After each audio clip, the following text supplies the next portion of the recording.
Tomorrow for Thanksgiving, my mother-in-law thinks that I'm just going to take the turkey, but she doesn't know that I found a box full of a lot of photos and letters and a bunch of inappropriate things that her and some other guy were sharing back and forth while my father-in-law was going through cancer.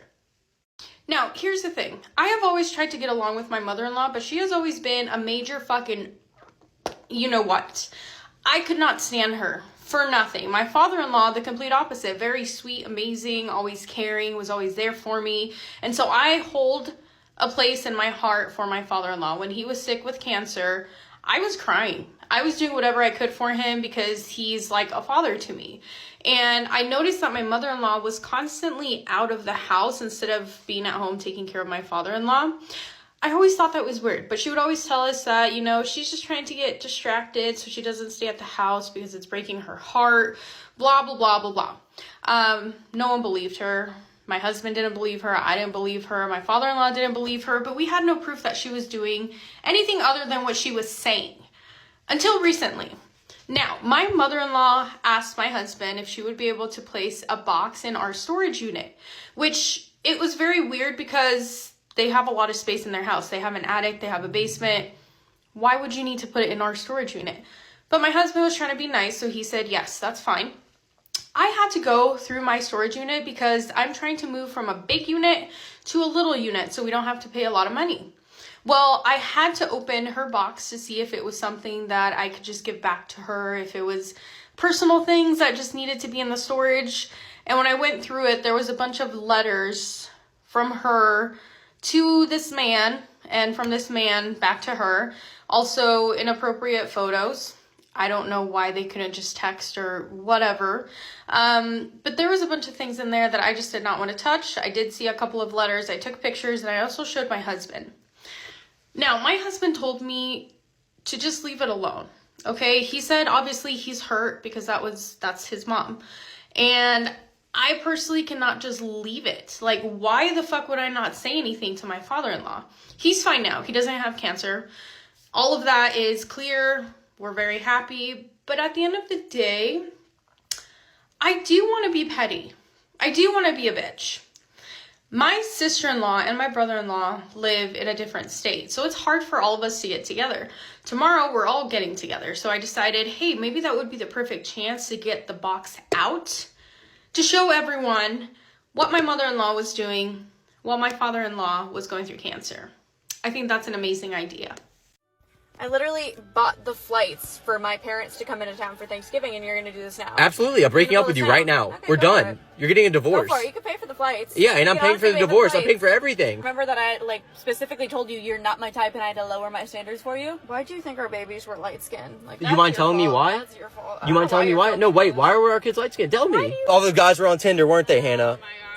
Since it's Thanksgiving, let me tell you about the time that my own mother threw me, my dad, and my brother out of the house on Thanksgiving Eve, literally just because I came home. This happened my first year living in LA. I moved out when I was 19 because living with my mother was literally impossible. I accidentally found her when I was 16, and after that, she made it her sole life mission to come after me. So I left for LA. I didn't really think about going home for Thanksgiving that first year. I was broke and honestly didn't really want the drama. So last minute, my roommate decided that she was gonna drive home and I could ride with her. And I thought, you know what? Why don't I surprise my dad and brother? So they literally had no idea I was coming.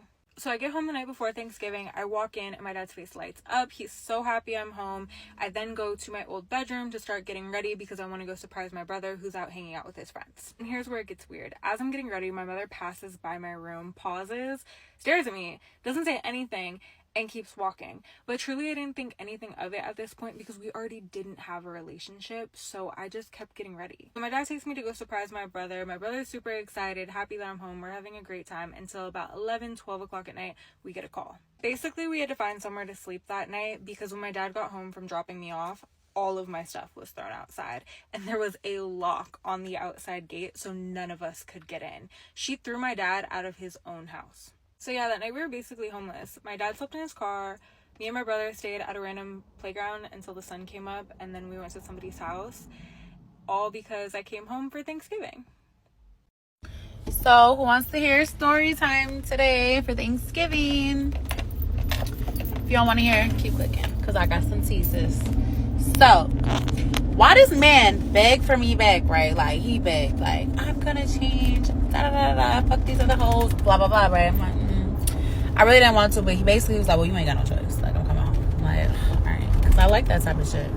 It's a toxic in me. Anyways, this motherfucker, he's so stupid. When he gets caught cheating, listen, when this man creeps, he's stupid. He gets super drunk, and he stops answering my calls. That's where you go wrong. Because now I know something's up. Because you always answer the phone. So anyways, you diss me for your fucking cheating ass friends. And then the motherfucker answers the call at 3-some in the morning. And obviously I listen to the background. Like, I can tell if you're in a car. I can tell if you're at your mama house, your grandma house, your friend house. I can tell just by listening in the background what the fuck is going on. Okay? So this man, it's quiet, right? And I'm like, where are you at? Like, that's what we doing? Where you at? I'm at home where I've been for hours. No, you weren't. I heard you was at top 10. So where are you? And you answered the phone for me at top 10. Dumbass. So I know that's where you are. Well, I'm at home. No, you're not. All of a sudden, the phone, like, I hear a pause. I'm like, are you paused? Like, are you muting me, motherfucker? Because I listen to the phone sounds, too. I can tell when you're on the phone or you're talking to me. He said, no. I said, okay, well, I'm almost there. So I'm pulling up. All of a sudden, the phone hangs up. Oh, okay. So I call back. 2 minutes later, he answers, what's up? And now I can hear you're in the car. I hear sounds. I hear, like, the car movements, okay?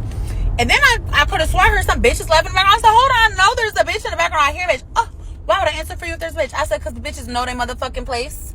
They know to shut the fuck up when I motherfucking call. That's so he's like, no, ain't no bitches in the background. I'm like, okay. I said, he said, matter of fact, I'm on my way to your house. Open her, like, try to switch it around, like, I'm in trouble, right? I'm like, why would I have to unlock the door? You got a key, hun. Like, so now you're telling me, basically kind of telling me, you're talking to me like you're around somebody who don't think we together. So now, I'm getting in the car. I'm really coming over to your mama's house now. So I get in the car. I drive over there. Why I see this man getting out of a bitch car, right? Like, I see him getting out of the car, walking towards the door. So I'm not going to deal with him. He's going to lie. So I followed the girl car. And I stopped her at the stop sign. I'm like, did you just drop mommy and all? This bitch said, yeah. Oh, her and a friend. I'm like, oh, okay. Well, why?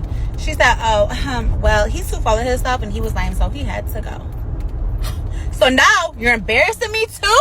You being lame with these bitches?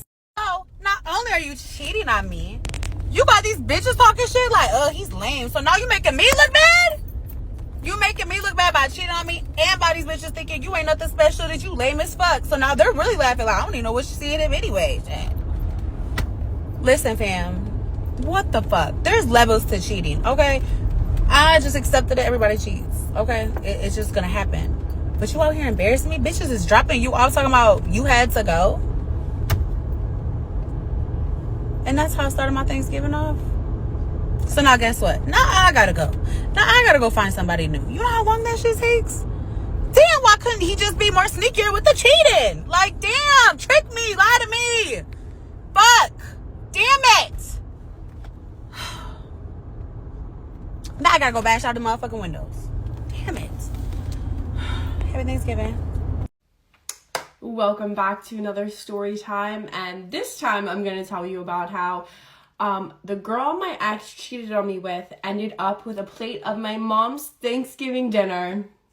So my ex, I'll admit, we were on again, off again. Pretty much the entire 5 years we were dating. This was approximately 6 months after the Tiffany incident. So we had things for a little while, let's say maybe 2 weeks. And at this point, we had been dating close to 2 years. We ended up working things out, getting back together, and this is right around Thanksgiving time. So my mom's having her Thanksgiving dinner, and my ex is working really close to where my mom lives. So I'm like, come over, have some dinner, we'll hang out, see how we feel, and just enjoy the afternoon. So he comes over, talking with my family, made a plate, eating, having a good time, whatever. Little Thanksgiving dinner moment. Everything seems fine. I'm like, oh my gosh, this is it. We're really back together this time. This is great. My mom, obviously, like all moms do, offers him a plate to take back to work with him. He loads it up. I notice he's kind of on his phone. Don't really think anything of it. He works in EMS. He needs his phone for the EMS app, whatever. Goes back to work. I think nothing of it. A couple weeks go by and there's this coworker, this young girl that I'm just getting like weird vibes about. Nothing really in particular happened, but I had a feeling, and my feelings are never wrong. So he and I are like back together. This is like probably a month after Thanksgiving. We're full blown back together. He's coming over to my apartment every weekend. We're doing the thing, whatever. Fully in a relationship.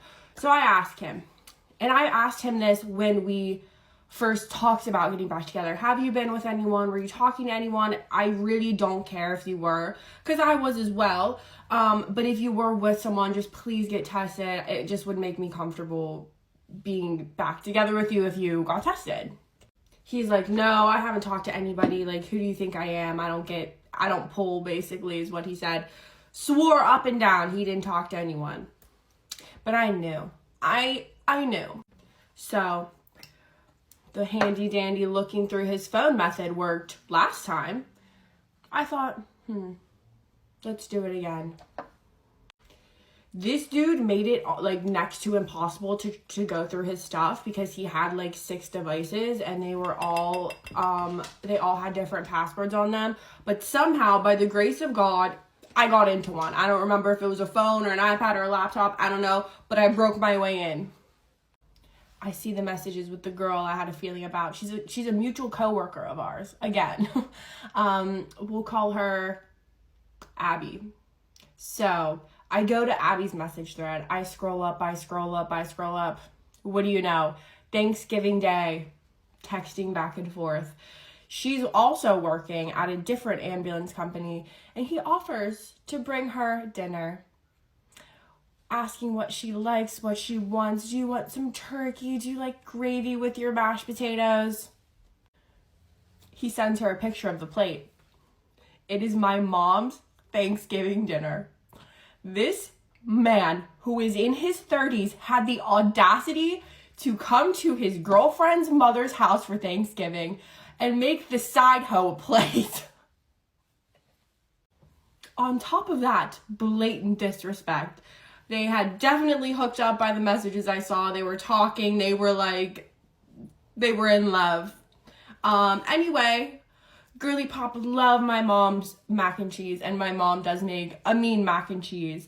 For some reason, he manipulates his way into staying in my life yet again, and things are okay for a little bit, but he refuses to stop being friends with this girl. So I had to deal with him being besties with the girl he cheated on me with, and then took a plate of my mom's food to her while she was working, while he and I were in a full-blown relationship. There's plenty more where this came from, so if you thought this one was horrible as well, stick around, give me a follow, something, I don't know, but I will definitely see you in the next one. Bye. Okay, guys, so I did not think this was gonna hit like 2 million views. This is crazy, but I know y'all been asking me in the comments, story time, what happened on Thanksgiving. So I'm gonna tell y'all. Okay, so Thanksgiving, okay, so me, my brother and sister, we all get home to my mom's house, right? We all get home. My mom got the ham, macaroni and cheese, collard greens, yams, you know, all the Thanksgiving stuff, right? So that's all cooking, whatever. Like, some of the stuff is already sitting out. So we all sitting there, you know, laughing, joking, da-da-da, right? So next thing you know, my mom, she goes upstairs for a quick second, whatever, right? Then we hear yelling from upstairs. We hear yelling. Me and my brother and sister, we're like, what's going on? So we go upstairs. We're like, Mom, what's going on?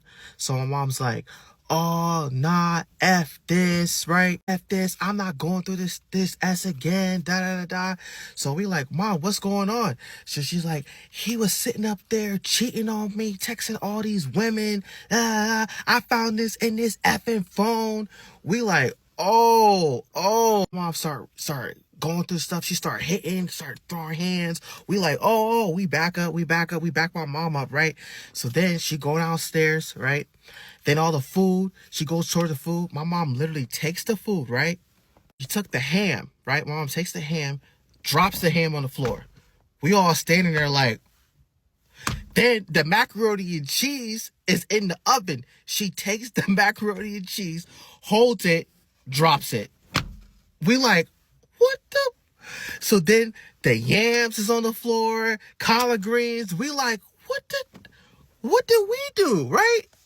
So we like, what does the food have to do with my stepdad cheating? Like, why are we getting in trouble for this? Like, we got nothing. We came home to eat and have a good meal, and now that macaroni and cheese is on the floor, that ham is on the floor, the yams, the collard greens. My mom's just like, nah, F this, y'all, he ain't eating. But why we gotta get blamed for it? So, yeah, it's been crazy ever since. That's probably why it took me a long time to respond, to a follow-up story to let y'all know what was going down. But yeah, that Thanksgiving meal was ruined. My sister in the background, like, complaining because she like, what do we have to do with him cheating? What does the food, the ham, the macaroni and cheese? I'm like, dang, that food was gonna be good. Yeah, we just ended up going to Denny's and eating for our Thanksgiving. So that was the update. I had to let y'all know.